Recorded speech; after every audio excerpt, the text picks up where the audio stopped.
Hello and good afternoon.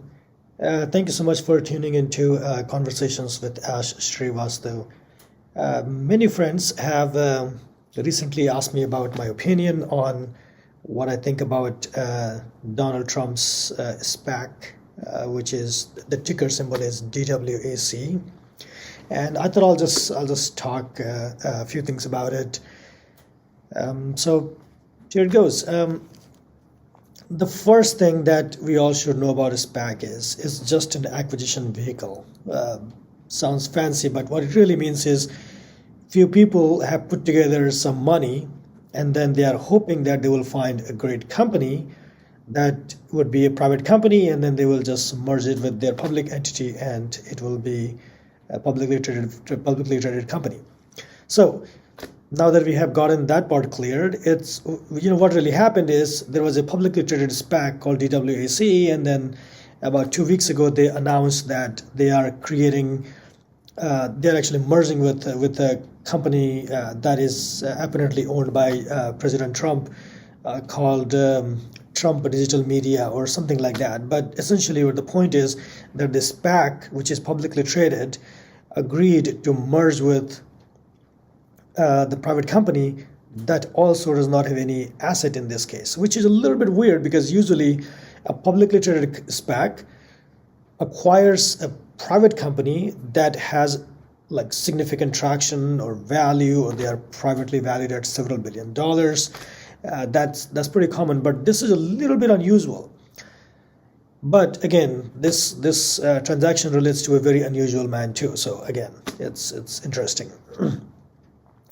So it is like a blank check company that is acquiring another entity. That entity also does not have any assets. So assetless entity acquiring another assetless entity in hopes that this assetless private entity would be able to create something very meaningful. And that's where it becomes really interesting. So I have heard and read in various media reports, and again, this may not be true, partially true, I don't know, that he plans to launch something called Truth Social, or some sort of social media company, which in my opinion is could be put into a second priority list.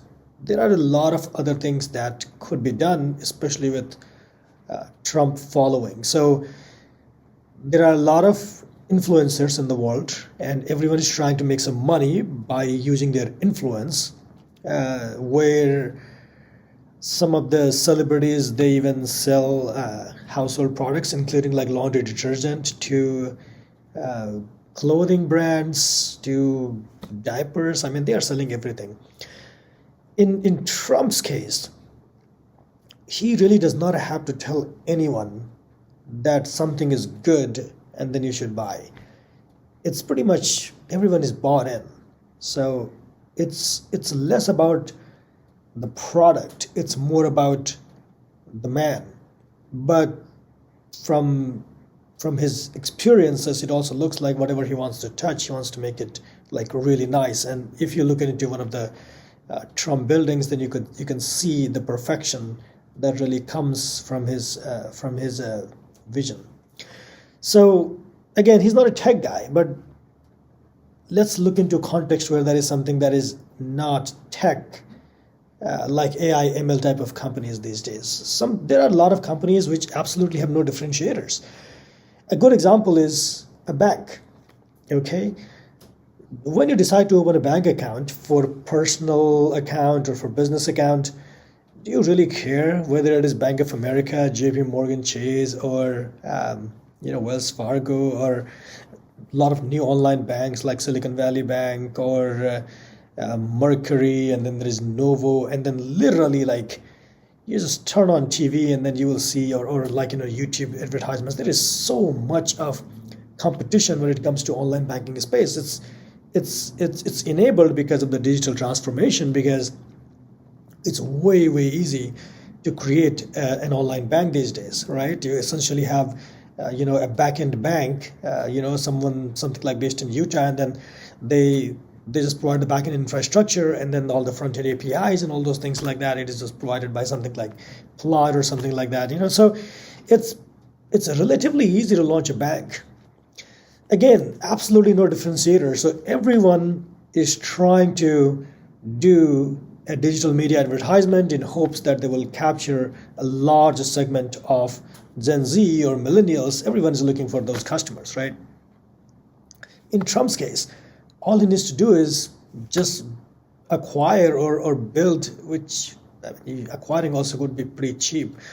Just acquire, a right team with a good app who is trying to do, let's say, an online bank or a trading app, something like Robinhood. But Robinhood is obviously very highly valued, but there are a lot of other apps who are similar to Robinhood, but they are not as big. So again, fintech apps like Robinhood, like online banks, and just advisory apps, insurance apps, these are pretty good entry points. You could just acquire any of these, and then the company becomes super valuable. Because so let's look at a hypothetical example here. He acquires some online bank that does banking for personal. Then if he tells his followers that, hey, you know what, just open bank account here, what does it really require for people to open a bank account at some other place? Really nothing. It's very, very easy. So that's very easy entry point. The second one would be a trading app, obviously. What does it really require for you to trade in a different app versus Robinhood? Hey, you know what? As long as you get for free with exact same features, UI, UX is great, you will just do it. So that's where it is very challenging and competitive for new startups, because it's not about technology much. It is more about the user acquisition. And that is where he has the critical advantage. I think he can get pretty much millions and millions of users with virtually no cost. And that is the biggest advantage, and he should really, really utilize that. So those are the low-hanging fruits that they should look at. And I'm not sure who is even running the company and whether they even have all these things formalized.